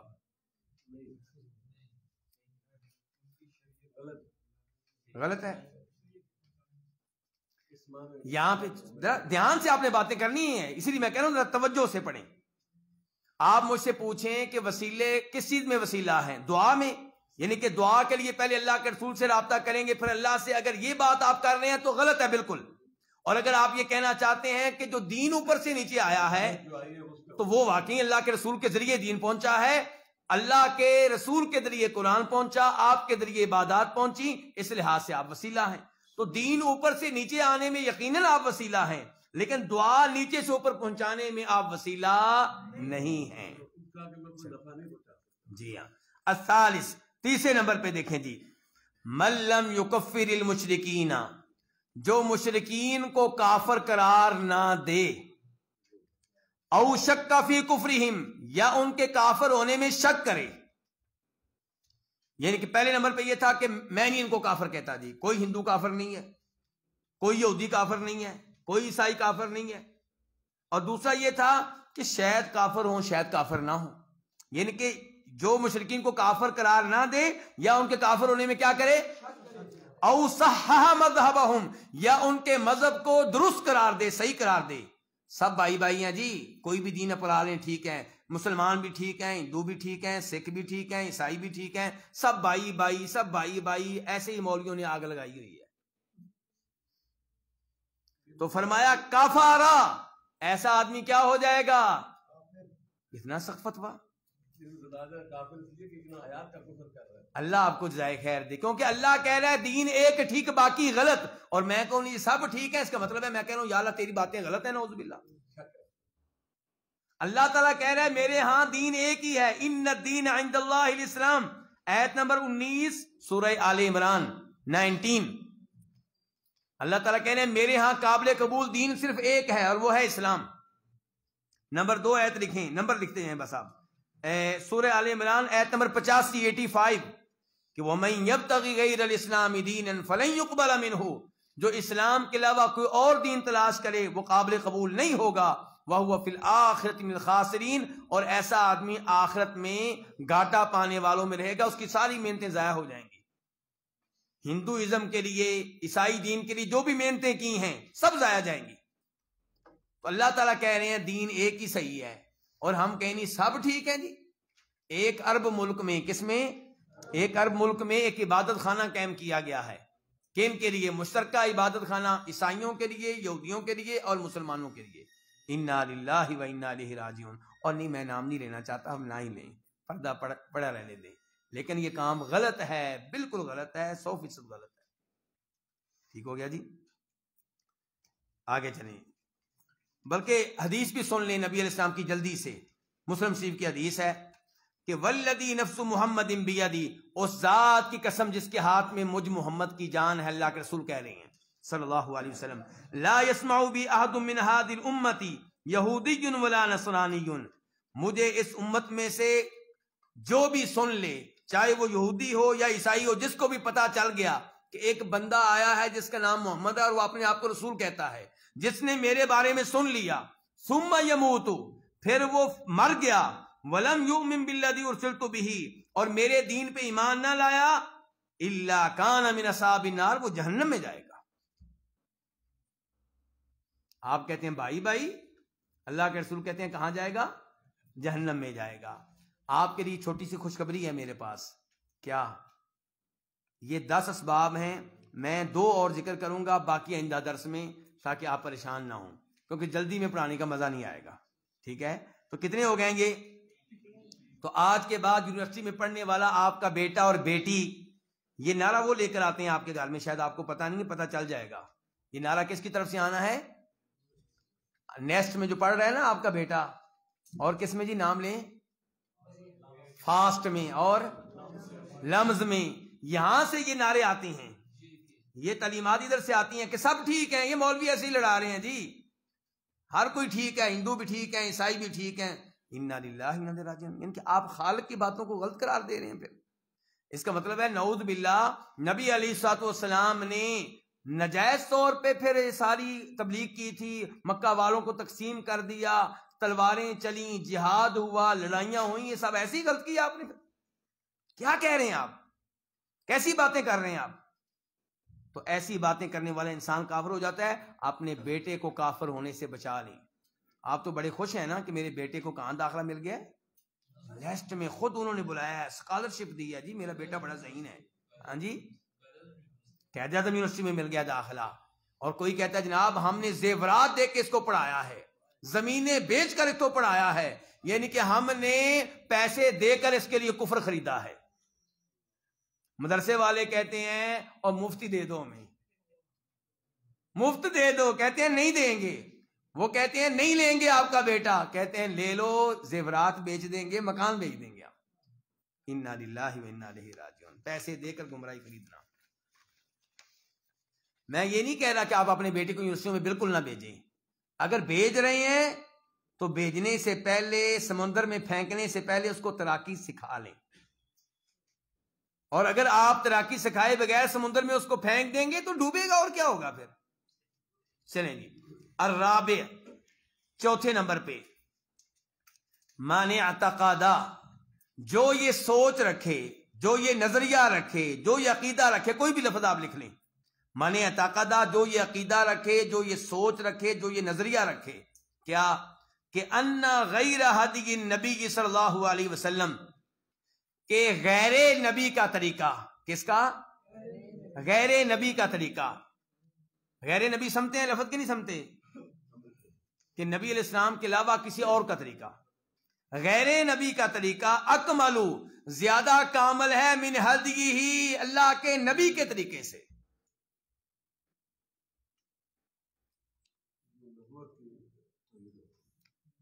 اس سے بھی زیادہ جناب ہمارے کہتے ہیں لوگ, کیا کہتے ہیں جی, کہتے ہیں کہ بس وہ انگریزوں نے کلمہ نہیں پڑھا، باقی سب کچھ ان کا ٹھیک ہے.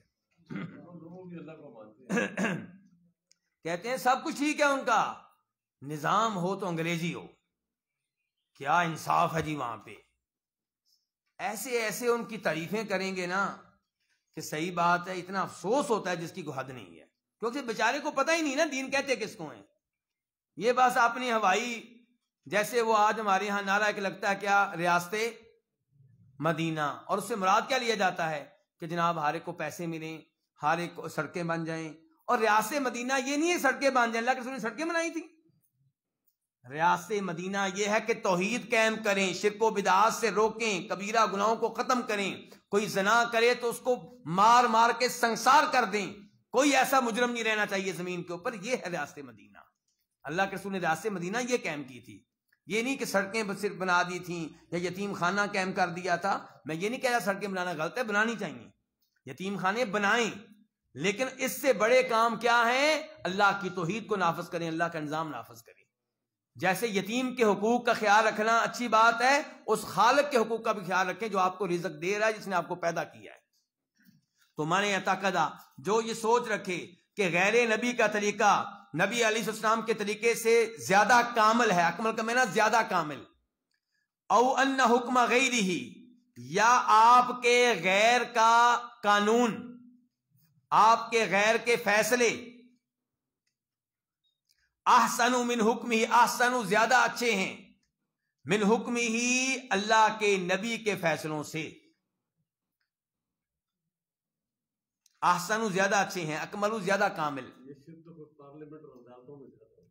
کالذین یفضلون، جیسا کہ وہ لوگ ہیں یفضلون جو ترجیح دیتے ہیں، یفضلون ترجیح دیتے ہیں، حکم الطواغیت، طاغوتوں کے فیصلوں کو، علی حکمہ اللہ کے نبی کے فیصلے پہ، فہو کافر، تو ایسا آدمی بھی کافر ہے. ہاں جی، کیا مطلب ہے اس کا جی؟ آپ دیکھتے جائیں. جو کہے کہ انگریزی قانون اسلامی قانون سے بہتر ہے، اور آپ کے جو وکیل ہیں نا، ان میں سے کئی ایک کی سوچ یہی ہے، منہ سے بولنے کی جرت نہیں ہے، منہ سے بولنے کی جرت نہیں ہے، لیکن دل میں خیال یہی ہے کہ انگریزوں نے دیکھیں کیسے قانون بنا دیے ہیں، شک نمبر 1، شک نمبر 2، شک نمبر 3، شک نمبر 4. یہ اور دین قرآن میں تو ایسی چیز ملتی نہیں ہے.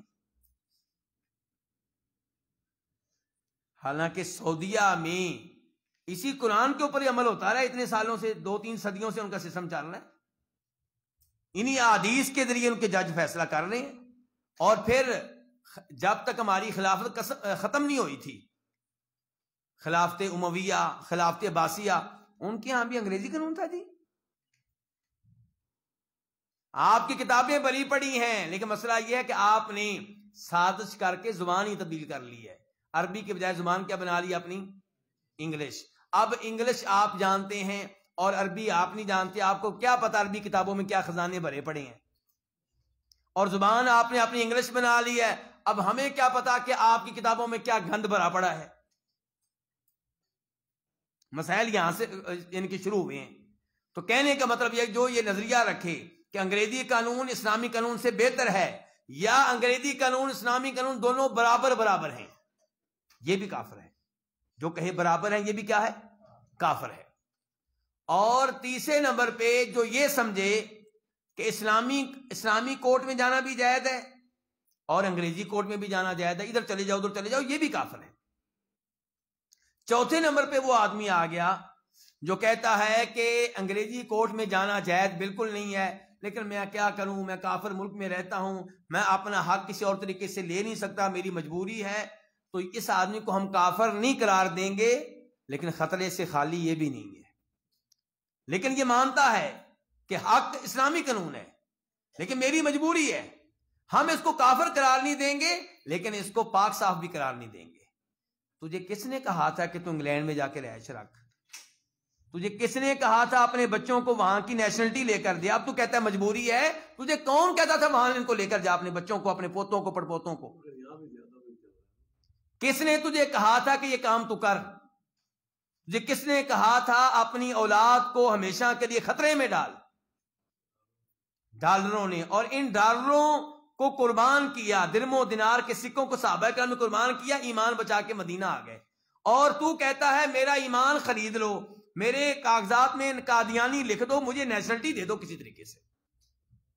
تو اپنے ایمان کا سودا کرنے کے لیے تیار ہو گیا ہے، اور پھر تو کہتا ہے میری مجبوری ہے۔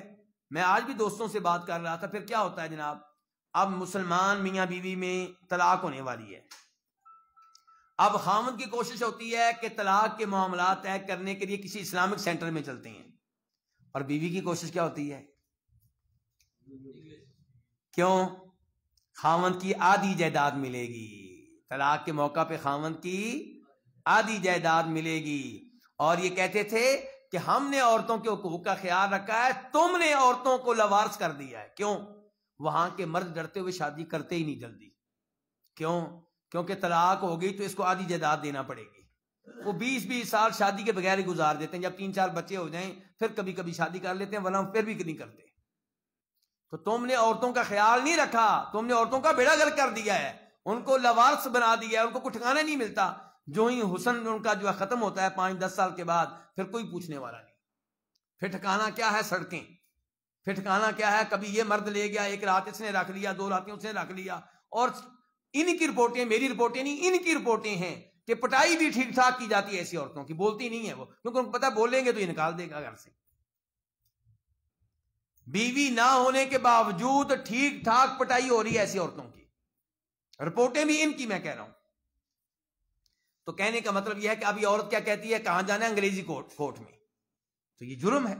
جب آپ کے پاس متبادل موجود ہے اسلامک سینٹر میں جانا، تو آپ کیوں جا رہے ہیں ادھر؟ اور اب تو یہ متبادل بھی میرے خیال میں انہوں نے ختم کر دیا ہے، اگر پتہ چل جائے تو سزا دیتے ہیں وہ۔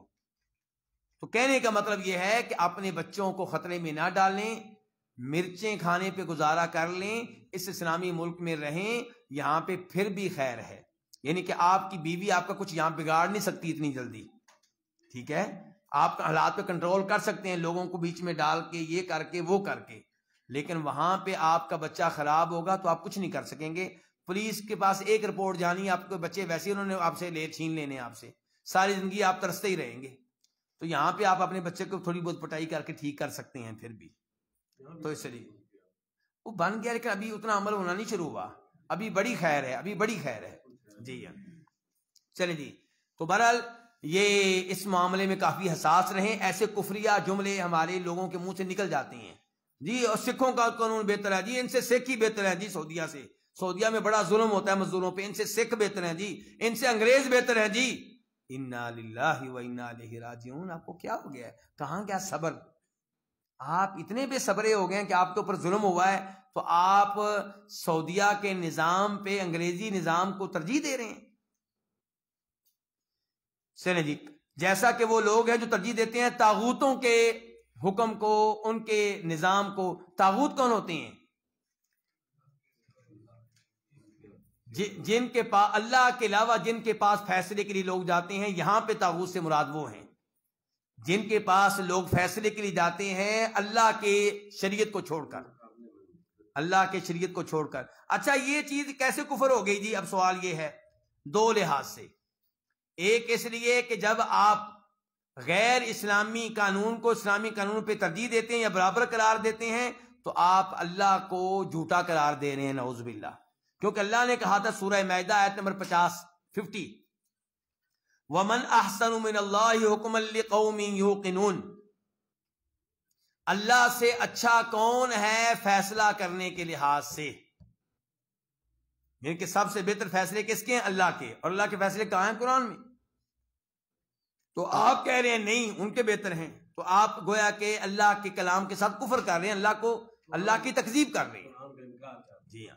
دوسرے نمبر پہ اس لحاظ سے کفر ہے کہ آپ خالق کی توہین کر کے خالق پہ مخلوق کو ترجیح دے رہے ہیں۔ انگریزی قانون کس نے بنایا؟ خالق نے کہ بندوں نے؟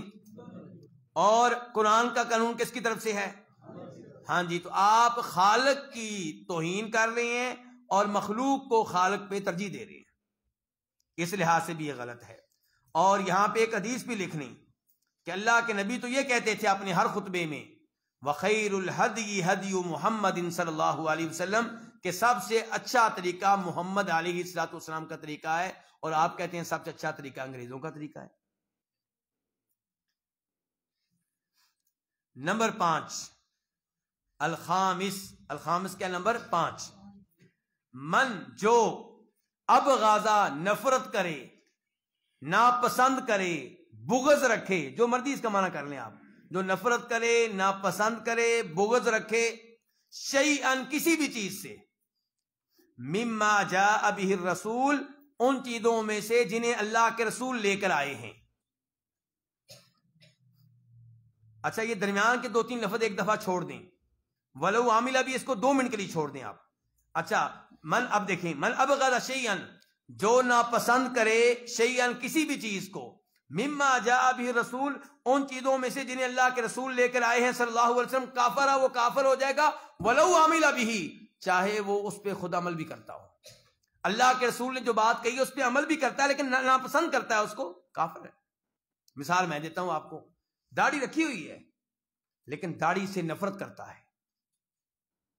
دیکھیں، ایک ہے داڑھی منڈوانا لیکن کہنا کہ داڑھی سنت ہے، دین کا طریقہ ہے، ایسا آدمی کافر نہیں ہوتا۔ داڑھی مونڈنا جرم ہے، گناہ ہے، لیکن کافر نہیں ہوگا کوئی آدمی۔ لیکن جو داڑھی سے نفرت کرے، داڑھی کا مذاق اڑائے، داڑھی سے نفرت کرے، ایسا آدمی چاہے داڑھی رکھ بھی لے تو وہ کافر ہے۔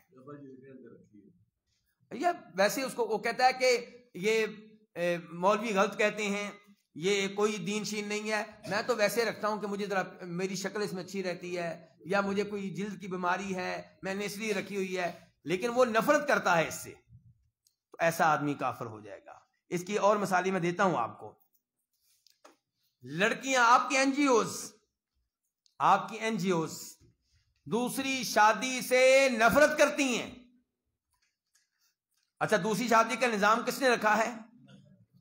اب اگر کوئی عورت دوسری شادی کو ظلم سمجھتی ہے، پہلی عورت پہ، تیسری شادی کو، چوتھی شادی کو ظلم سمجھتی ہے، تو ایسی سوچ رکھنے والی عورت ہو یا مرد ہو، کافر ہو جائیں گے۔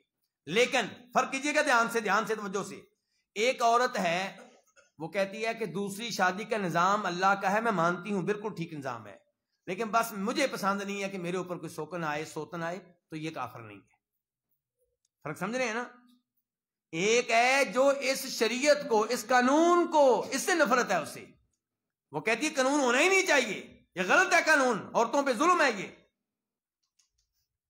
تو جو اس قانون سے، شریعت سے نفرت رکھے وہ کافر ہے، لیکن جو کہے قانون ٹھیک ہے لیکن بس مجھے نہیں پسند کہ میرے اوپر کوئی سوتن آئے، تو انشاءاللہ ایسی عورت کافر نہیں ہے۔ مسواک ہے، چھوٹی سی چیز لے لیں آپ۔ ایک آدمی مسواک سے نفرت کرتا ہے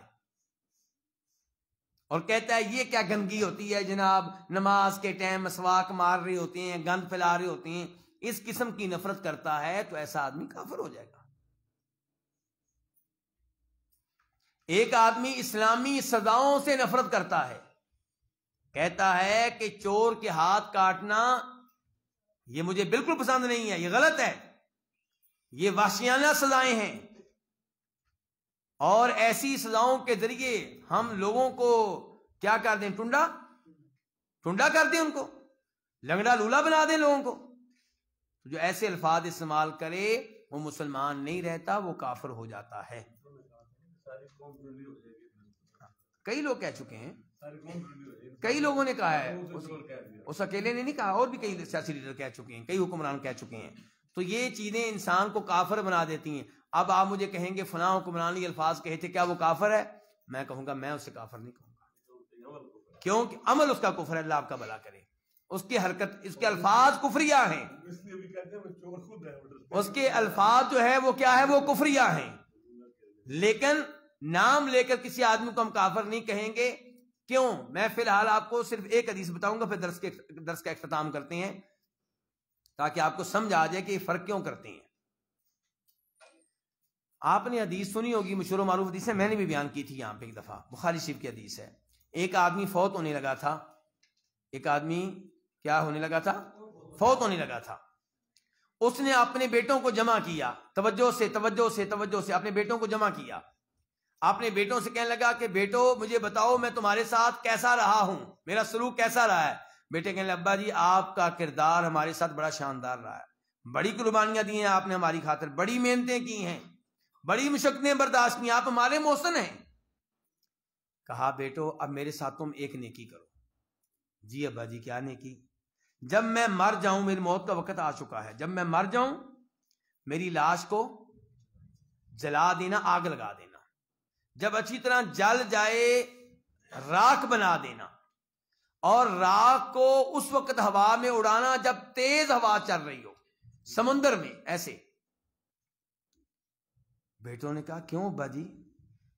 کہا تمہیں نہیں پتا میں نے کتنے بڑے بڑے جرم کر رکھے ہیں، کتنے بڑے بڑے گناہ کر رکھے ہیں، اگر اللہ نے مجھے پکڑ لیا تو اللہ مجھے وہ سزا دے گا، وہ عذاب دے گا جو اللہ نے کبھی کسی کو نہیں دیا ہوگا۔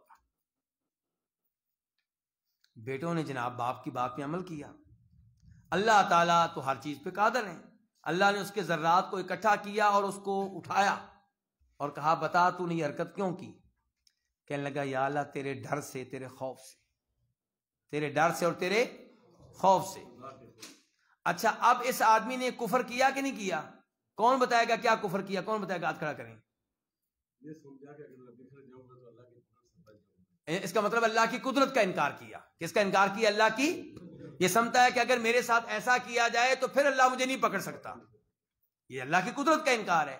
لیکن اگر آپ اس سے تفصیل سے پوچھتے کہ کیا تم اللہ کو ہر چیز پہ قادر نہیں مانتے ہو، اس نے کہنا تھا بالکل مانتا ہوں، لیکن اللہ کے ڈر کی وجہ سے اس کے ذہن سے بات نکل گئی کہ میرے الفاظ کفری ہیں، یہ میں کیا کہہ رہا ہوں، تو اس لیے اللہ تعالیٰ نے اس کی اس غلطی کو معاف کر دیا، حالانکہ اس کے الفاظ کفریہ تھے۔ اس لیے ہم کہتے ہیں کہ ہم بتایا کرتے ہیں، ہم مولویوں کا کام ہے بتانا کہ اس بندے کا یہ کام کفریہ ہے، لیکن فلاں بندہ نام لے کے آپ بتائیں کہ کافر ہوا کہ نہیں ہوا۔ مسلمانوں کے خلاف کافر ملک کا ساتھ دینا کفر ہے۔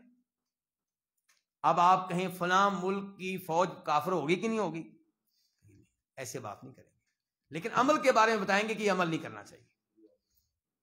تو اس لیے ان امور میں فرق کیا جائے، یہ عقیدے کے گہرے مسائل ہیں، انہیں بڑے دھیان سے اور احتیاط سے سیکھیں۔ ان میں گمراہی کی وجہ سے بم دھماکے ہوئے، ہماری فوج پہ حملے ہوئے، کئی فوجی شہید ہوئے، کئی پولیس والے شہید ہوئے، کئی عام مساجد میں بم دھماکے ہوئے۔ جس مولوی نے وہ داعش کے نظریات کو نہیں اپنایا، اس کو بھی، اس کی مسجد کو بھی انہوں نے بم دھماکے میں اڑا دیا۔ دوسری طرف جب ہم ڈیلے پڑ گیا کہ کافر کو کافر بالکل نہیں کہنا، یعنی کہ نام لیے بغیر بھی نہیں کہنا، تو پھر وہ نسل پیدا ہو رہی ہے جو آج آپ کے سامنے آ رہی ہے اور جو آج آپ کی حکمران بن رہی ہے، اور جس کے غلط نتائج کی طرف میں اس سے زیادہ کھل کے اشارہ نہیں کروں گا۔ اللہ تعالیٰ برحال ہمیں ہر طرح کے کفر سے محفوظ رکھے، اللہ تعالیٰ ہمیں دین پہ، اسلام پہ، توحید پہ، ایمان پہ موت دے۔ اللہ تعالیٰ ہمارے قاری عبدالوکیل غادی صاحب حافظہ اللہ کو جزائے خیر دے، جو ان مجالس کو سجاتے ہیں اور مجھے اور آپ کو پڑھنے کے لیے انہوں نے ایک سٹیج دے رکھا ہے۔ ان کے ذریعے اللہ کے فضل و کرم کے بعد یہ پڑھنے پڑھانے کی یہ سلسلے چل رہے ہیں۔ اللہ تعالیٰ ان کی زندگی میں برکتیں ڈالے اور ان کی جہود کو قبول فرمائے، ان کے ساتھیوں کی محنتوں کو قبول فرمائے۔ ان کے ساتھی بھی اللہ نے ان کو بڑے اچھے ساتھی دیے ہیں ماشاءاللہ۔ اور آج کی مجلس میں جامعہ سلفیہ اسلام آباد کے استاد شیخ بلال صاحب، شیخ عاطف صاحب اور شیخ